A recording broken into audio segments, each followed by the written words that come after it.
मध्य Israel के Beersheba अस्पताल पर ईरानी हमले के बाद रक्षा मंत्री इजराइल कात्स ने बड़ा बयान दिया है। कात्स ने कहा है कि अब ईरान के सुप्रीम लीडर अली खामनेई को मारेंगे। कात्स का ये बयान प्रधानमंत्री बेंजामिन नेतन्याहू के बदला लेने की कसम खाने के कुछ ही देर बाद आया है। द जेरूसलम पोस्ट के मुताबिक इजराइल के रक्षा मंत्री इजराइल कात्स ने कहा है कि अस्पताल पर हमले के लिए सीधे तौर पर खामनेई जिम्मेदार हैं, इसलिए हम अब सीधे उसे टारगेट करेंगे। ये एक युद्ध अपराध है जिसकी सजा खामनेई को जरूर मिलेगी।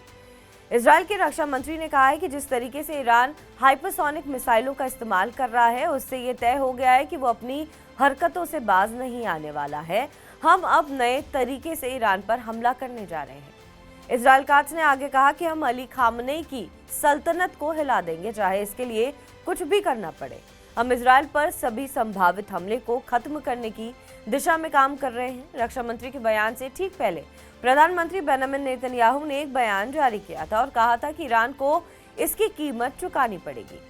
तेहरान पर हो रहे हमले के विरोध में ईरान ने इजराइल के एक अस्पताल पर हमला कर दिया था। इजरायली अधिकारियों के मुताबिक इस हमले में 6 लोग गंभीर रूप से घायल हो गए थे। 20 से ज्यादा लोग आंशिक रूप से घायल हुए हैं।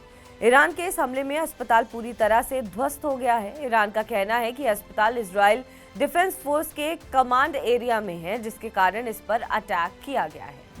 ईरान इंटरनेशनल के मुताबिक इजरायली हमले को देखते हुए अली खामनेई अपने पूरे परिवार के साथ तेहरान के लाविजान बंकर में छिप गए हैं। ये बंकर न्यूक्लियर साइट के पास ही है। बंकर के पास ईरान आर्मी का मुख्यालय भी है। खामनेई ईरान के सुप्रीम लीडर हैं और सेना की कमान उन्हीं के पास है।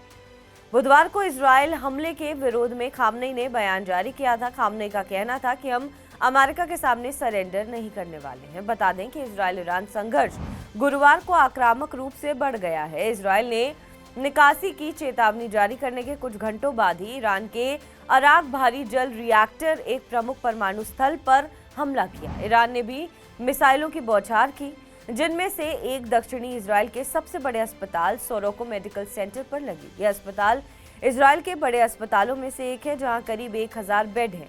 इजराइल के पीएम नेतन्याहू ने कहा कि ईरान को इस हमले की कीमत चुकानी पड़ेगी। एपी के रिपोर्ट के अनुसार तेलवीव के एक अस्पताल में 16 लोग घायल हुए हैं, जिनमें से 3 गंभीर रूप से घायल हैं। इजराइल का कहना है कि ईरान ने जानबूझकर अस्पताल पर हमला किया है। बताया जा रहा है कि इस अस्पताल के होने से इजराइल के 10 लाख लोगों को इलाज के लिए सोचना नहीं पड़ता है, लेकिन ईरान ने इजराइल के इस अस्पताल को ही निशाना बना दिया है। जानकारों का मानना है कि ईरान के इस हमले के बाद इजराइल ईरान पर बड़ा हमला कर सकता है। बहरहाल इस खबर पर आपका क्या कुछ कहना है, हमें कमेंट करके जरूर बताएं। बाकी देश और विदेश की तमाम बड़ी खबरों के लिए आप देखते रहें TV9 डिजिटल।